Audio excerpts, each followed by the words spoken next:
It is the 6th century after Christ, and the Eastern Roman Empire feels tired. Laws contradict each other. Judges do not agree. People with power bend the rules, and people without power feel invisible. Into this confusion walks Justinian, a man who believes that order is not a luxury but a promise that rulers owe to everyone. He is not a distant marble statue. He wakes before dawn, prays, debates, and worries. He listens to advisors argue over fragments of old laws that were written for a different Rome, a Rome that no longer exists. He wants something simple and daring, one path through the forest, one voice that speaks clearly to rich and poor, to soldiers and merchants, to bishops and shipbuilders along the Bosporus. So he gathers minds like bright coals and asks them to light a fire. At the center stands Tribonian, brilliant and meticulous, a man who knows that law is memory shaped into rules. Shelves sag beneath scrolls, and every scroll carries a piece of an argument. How should a debt be forgiven?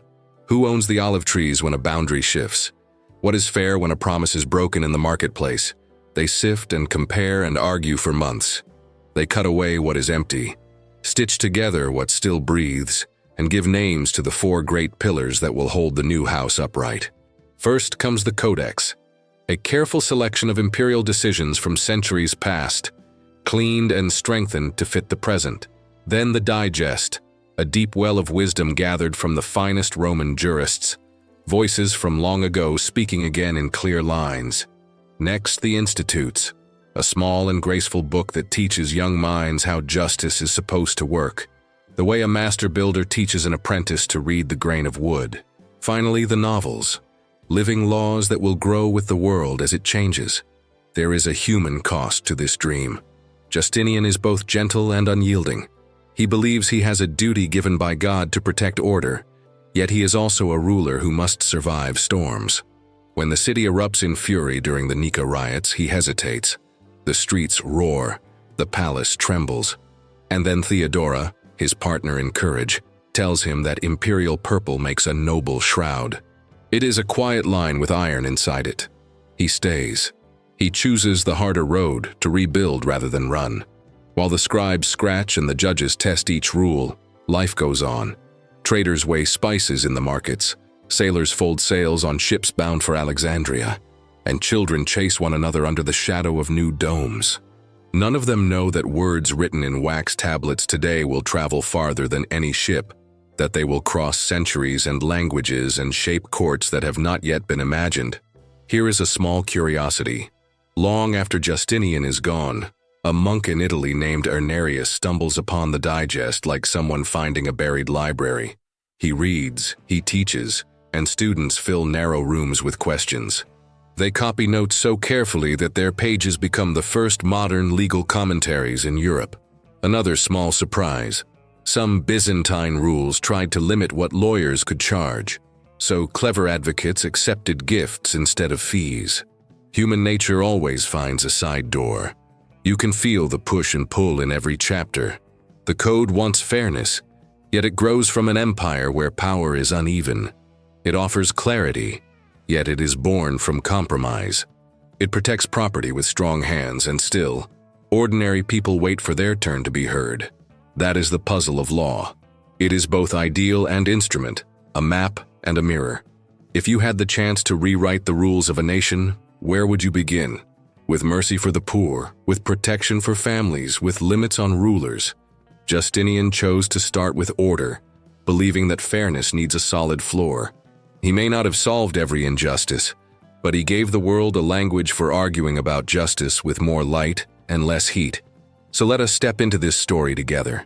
If tales of hidden books, brave decisions, and the slow, patient work of building a fairer world speak to you, take a moment to like this video, join the community at the Medieval Archives, and stay with us as we explore how one determined vision turned scattered laws into a living legacy. Picture this: Constantinople in the year 527 after Christ. The greatest city in the world is buzzing with rumors about its new emperor. Justinian I has just taken the throne, and people are whispering in the markets, in the churches, in the palace corridors. Who is this man who dares to call himself the successor of Augustus? Here's the thing about Justinian that makes him so fascinating. He was walking contradiction wrapped in imperial purple. On one hand, you had this deeply religious man who genuinely believed God had chosen him to restore the Roman Empire to its former glory. He would spend hours in prayer, fast regularly, and saw his mission as nothing less than divine destiny. But flip the coin, and you'd find a ruler so hungry for power, so relentlessly ambitious, that he'd crush anyone who stood in his way. This wasn't just about politics for Justinian. When he looked at the chaotic mess of Roman laws, centuries of contradictory decrees, forgotten statutes, and legal loopholes that benefited only the wealthy, he didn't just see a problem to solve, he saw a sacred mission. In his mind, creating order from this legal chaos was literally doing God's work on earth. But here's where the story gets really interesting. Just 5 years into his reign, Justinian's grand dreams almost came crashing down in the most spectacular way possible. The year was 532, and Constantinople erupted in what history calls the Nika riots. Think of it as the ancient world's version of a revolution. The city was literally burning. Angry crowds were marching through the streets shouting Nika, which means conquer in Greek. They weren't just protesting high taxes or bad governance.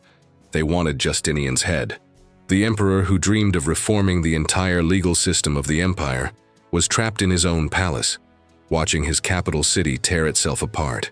And this is where one of history's most remarkable women steps into our story. Theodora, Justinian's wife, had risen from the lowest rungs of Byzantine society to become empress. When Justinian was ready to flee the city, to abandon everything and save his own skin, Theodora stood before him and the entire imperial council and delivered words that would echo through history. She looked at her husband, this man who claimed divine mission, and said something that cut straight to his soul. The purple makes the finest shroud. She was telling him that it was better to die as an emperor than to live as a coward. Imperial purple, the color that only emperors could wear, should be the color of his burial cloth if necessary. Those words didn't just save Justinian's throne, they revealed the core of his character. Here was a man caught between his spiritual calling and his earthly ambitions, between his vision of perfect justice and the brutal realities of keeping power. Theodora's challenge forced him to choose who he really wanted to be. The riots were crushed, brutally. Tens of thousands died in the hippodrome. But something had changed in Justinian. The near-death experience of his reign made his legal project even more urgent. If he was going to rule by divine right, then by God he was going to give his people laws worthy of that divine calling. What makes this story so compelling is that Justinian succeeded precisely because he was flawed. A perfect saint might have created beautiful laws that no one could follow. A simple tyrant might have imposed order through fear alone. But Justinian's contradictions, his blend of idealism and ruthlessness, his spiritual mission and political savvy, created something that would outlast every empire that came after him. This wasn't just about organizing dusty legal texts. This was about a man wrestling with the fundamental question of what justice really means, and whether one person can truly change the world through the power of law. Fast forward 600 years. Justinian's empire has crumbled. His magnificent Constantinople has been conquered, and his great legal code has been buried under centuries of dust and forgotten dreams.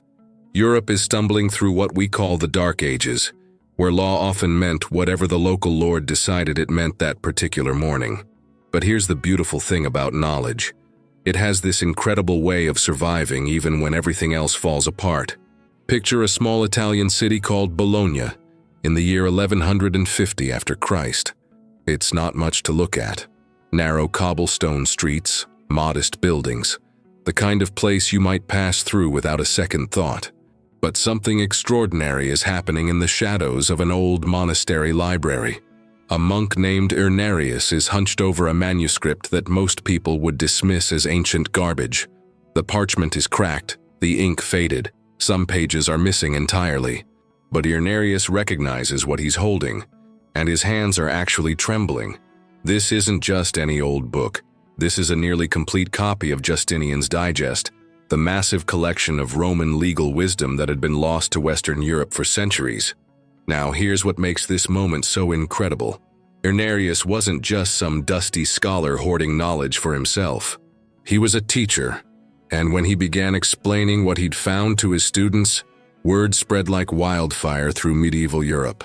Students started arriving in Bologna from France, from England, from the Holy Roman Empire, all desperate to learn about these rediscovered laws.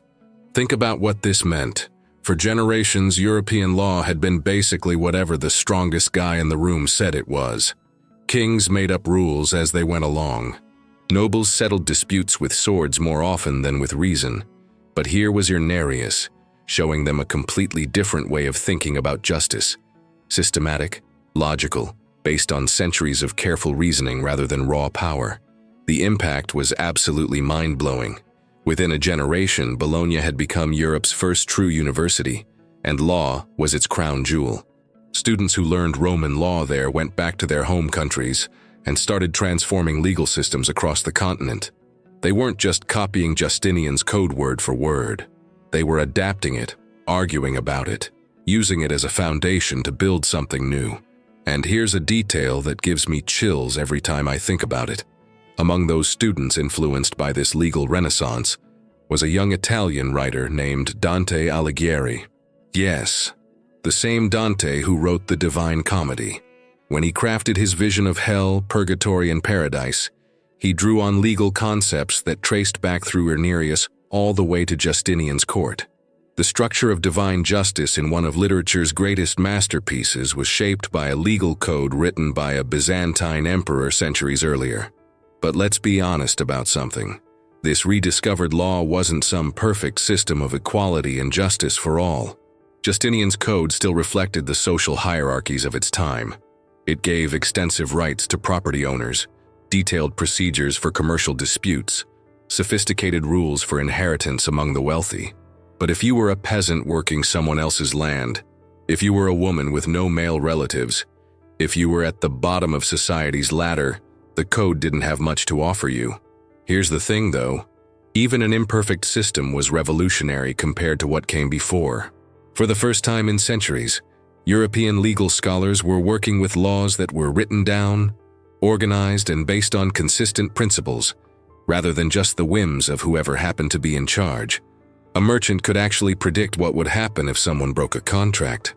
A landowner could understand the legal requirements for passing property to his children. This might not sound like much to us today, but imagine living in a world where the rules could change completely, depending on which noble was having a bad day. Suddenly having access to systematic law, even if it wasn't perfectly fair, was like someone turning on a light in a dark room. The peasants were still peasants, the nobles were still nobles, but now there was at least the concept that law should be based on reason rather than force. It was a crack in the foundation of arbitrary power. And once that crack appeared, it would never stop spreading. Irenaeus probably had no idea that his dusty manuscript would help reshape the entire concept of justice in Western civilization. He was just a monk, fascinated by the elegant logic of ancient legal minds. But sometimes the most profound changes start with one person, in one small room, discovering that the wisdom of the past still has something powerful to teach the present. But here's where our story takes a fascinating turn into the murky world of power, politics, and the age-old question of who really controls justice. You see, when we talk about Justinian's great legal code, we tend to imagine the emperor himself poring over ancient texts, carefully weighing each decision about what should be included. But the reality is much more complex, and frankly, much more human.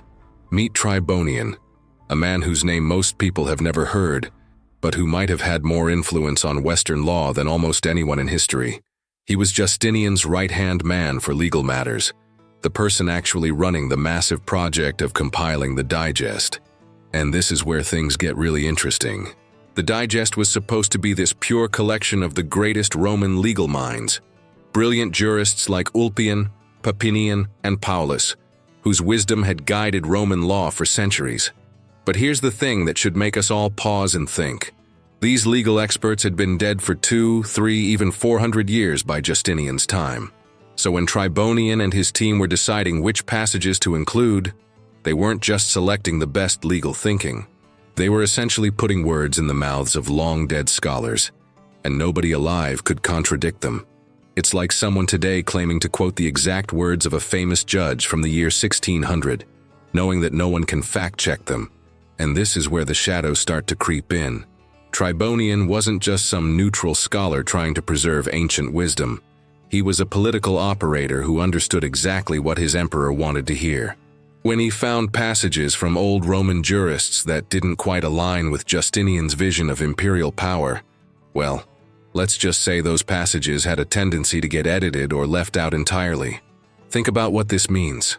Some of the most foundational legal principles in Western civilization might have been shaped not by the great Roman legal minds we credit them to, but by a 6th century Byzantine bureaucrat trying to keep his emperor happy.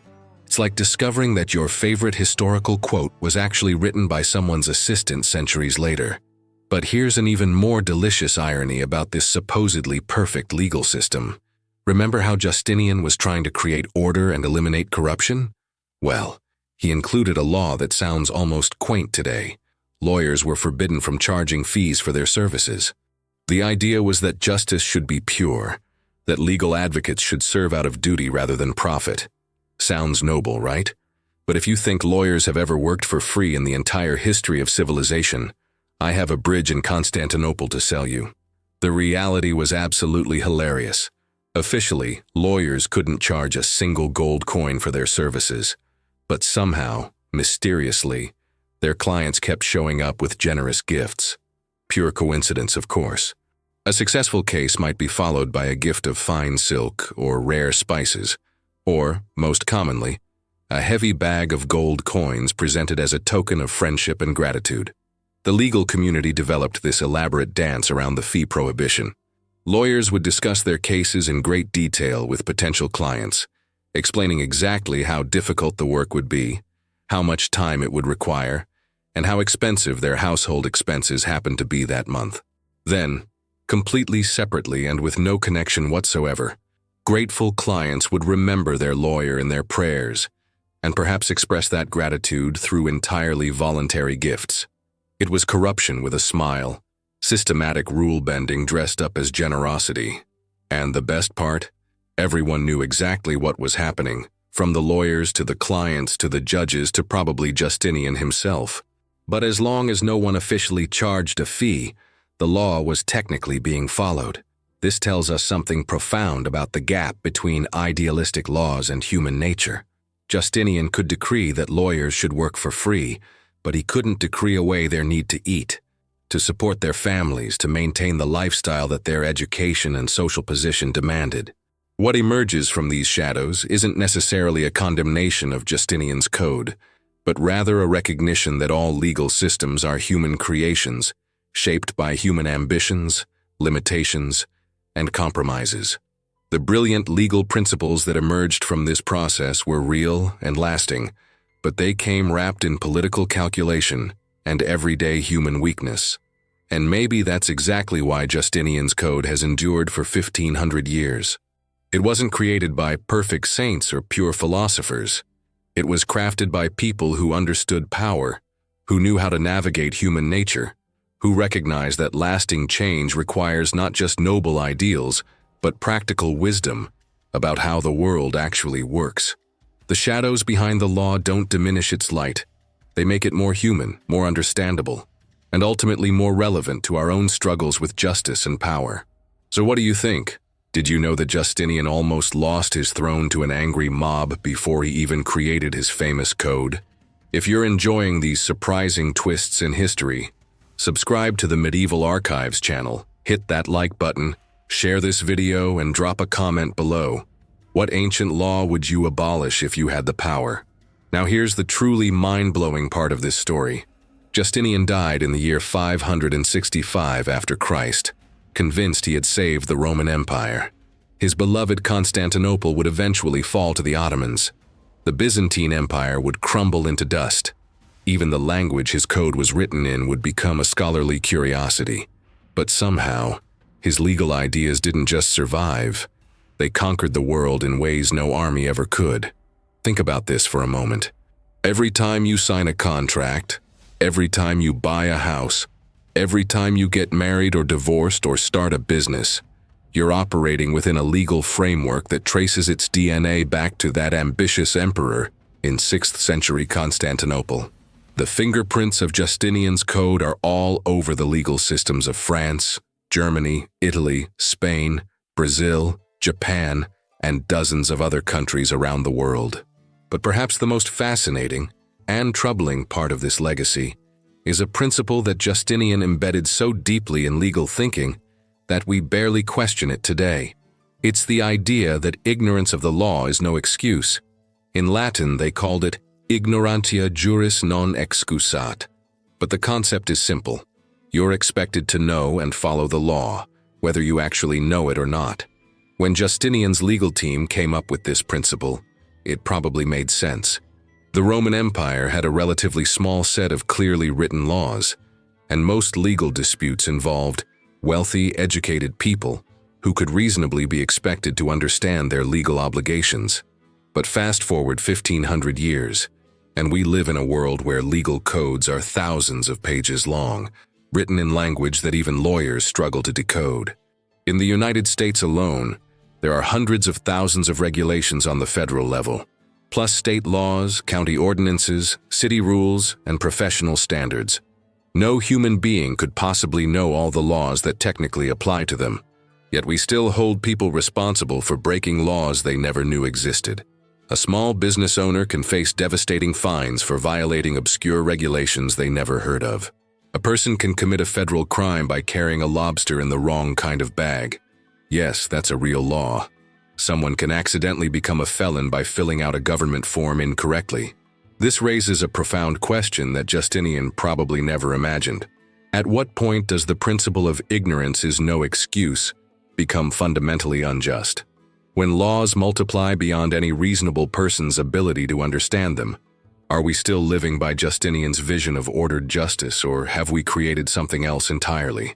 The emperor who dreamed of bringing clarity and fairness to the legal system might be horrified to see how his principle of legal responsibility has evolved in our age of regulatory complexity. He wanted to replace the arbitrary power of individual rulers with the consistent application of known rules. But what happens when the rules themselves become unknowably vast and complex? And yet, for all these modern complications, there's something deeply moving about the persistence of Justinian's core vision. The idea that societies should be governed by written laws rather than personal whims, that legal principles should be consistent and reasoned, that justice should be accessible through systematic study and application. These concepts have proven remarkably durable. Picture this scene, if you will. It's sometime in the 13th century after Christ, a monastery scriptorium in medieval Italy. A lone scribe sits hunched over his copying desk, surrounded by flickering candles that cast dancing shadows on the stone walls. His hand moves slowly, carefully, across the parchment as he copies passages from Justinian's Digest. The ink is made from oak galls and iron, mixed by hand. The parchment comes from sheep carefully raised and slaughtered for this sacred purpose. Each letter is formed with painstaking precision, because this scribe knows he's not just copying words. He's preserving the foundation of civilized society. Outside the monastery walls, kingdoms rise and fall. Kings are crowned and murdered. Plagues sweep across Europe. Crusades march toward the Holy Land. But in this quiet room, the work continues. One letter at a time, one word at a time, one principle at a time. The vision of systematic justice survives. The scribe doesn't know that he's helping to preserve ideas that will eventually influence the American Constitution, the French Civil Code, and the legal systems of nations that won't even exist for centuries. He just knows that the work is important, that these ancient words contain something precious that must not be lost. As he works, the candlelight illuminates the page he's copying, revealing words that capture both the power and the limitation of all human law. The law is eternal, but the men who interpret it are not. This is perhaps the most profound insight of Justinian's entire legacy. Laws can be written down, systematized, and preserved across centuries. Legal principles can outlive the empires that created them. But every application of law, every interpretation of justice, every decision about how these ancient principles should apply to new situations, all of that depends on fallible, mortal human beings doing their best to understand what justice really means. The scribe finishes his page and sets down his pen. Tomorrow he'll begin another. The candles burn lower, casting longer shadows, but the work of preserving and transmitting justice continues. It's been continuing for 1500 years since Justinian first dreamed his impossible dream. And somehow, miraculously, it shows no signs of stopping. In the end, maybe that's the real miracle of Justinian's Code. Not that it created perfect justice, but that it created a system capable of surviving its own imperfections, adapting to new challenges, and inspiring each generation to keep trying to build something better. So here's the beautiful, haunting truth about Emperor Justinian I. When he drew his final breath in that golden palace in Constantinople, he believed with all his heart that he had accomplished his divine mission. He had saved Rome. He had brought order to chaos. He had created a legal system worthy of God's chosen empire. What he couldn't possibly have imagined was that his true victory was still 1500 years in the future. His beloved empire would crumble. The city he adorned with magnificent churches would echo with foreign prayers. The very name of Rome would become a memory wrapped in legend. But his code, his systematic approach to justice, the legal principles he wrestled from centuries of confusion, those would march across continents, survive revolutions, and quietly shape the lives of billions of people he could never have dreamed of. Every single day, somewhere in the world, someone signs a contract that traces its legal structure back to Justinian's vision. A judge makes a decision using principles that echo through the centuries from that 6th century Byzantine court. A lawyer argues a case using reasoning patterns that would have been familiar to Tribonian and his team of legal scholars. This isn't just ancient history we're talking about. This is the living, breathing foundation of how we organize our societies today. That apartment lease you signed, it carries the DNA of Roman law. That business partnership agreement, it's built on concepts Justinian's legal team hammered out 15 centuries ago. That marriage certificate, that will, that copyright claim, that international trade agreement, all of them rest on legal bedrock that was laid by an emperor who thought he was simply trying to bring order to his own troubled empire. But perhaps the most remarkable thing about this legacy is how perfectly it reflects both human ambition and human limitation. Justinian's Code wasn't perfect. We've seen how it was shaped by political calculation, how it served some people better than others, how it contained contradictions and compromises that its creators probably never intended. And yet somehow those very imperfections made it more durable, more adaptable, more human. A perfect legal code might have shattered when it encountered the messy realities of changing societies. But Justinian's Code, born from the tension between idealism and pragmatism, between divine mission and earthly power, between noble dreams and human weakness, that code had the flexibility to bend without breaking, to evolve without losing its essential character. It survived because it was created not by saints or philosophers in ivory towers, but by people who understood both the possibilities and the limitations of law. People who knew that justice is always a work in progress, always imperfect, always requiring the next generation to build on what came before while fixing what was broken. Today, as we face questions about artificial intelligence and digital rights, about global justice and environmental law, about privacy and security in an interconnected world, we're essentially doing the same work that Justinian and Tribonian were doing 15 centuries ago. We're trying to create systematic, fair, understandable rules for a complex society. We're wrestling with the eternal tension between individual rights and collective needs. We're attempting to build something that will outlast our own brief moment in history. The echo of that Byzantine dream reverberates through every courthouse, every law school, every moment when someone appeals to justice rather than force. It's a dream as noble as it is imperfect, as enduring as it is fragile. So here's the question that should keep us all thinking. Are we still living within the framework of Justinian's vision, carrying forward both its wisdom and its limitations? Or are we on the verge of creating something entirely new, a legal code for humanity that learns from the past while boldly addressing the challenges our ancestors never could have imagined? Maybe the answer is that we're doing both. Maybe every generation gets to be both the inheritor of ancient wisdom and the creator of something unprecedented. Maybe that's exactly what Justinian would have wanted. Not for his code to remain frozen in time, but for it to inspire each new age to keep reaching for that impossible dream of perfect justice. The law may be eternal, but we who interpret it are beautifully, challengingly, hopefully, mortal. And that's exactly what makes the whole magnificent project worth continuing. If this journey through 15 centuries of legal history has sparked your curiosity, hit that like button and share this video with anyone who loves discovering how the past shapes our present. Subscribe to the Medieval Archives for more epic stories that reveal the surprising connections between ancient worlds and modern life. Until next time, keep questioning, keep learning, and keep discovering the incredible human stories that built our world.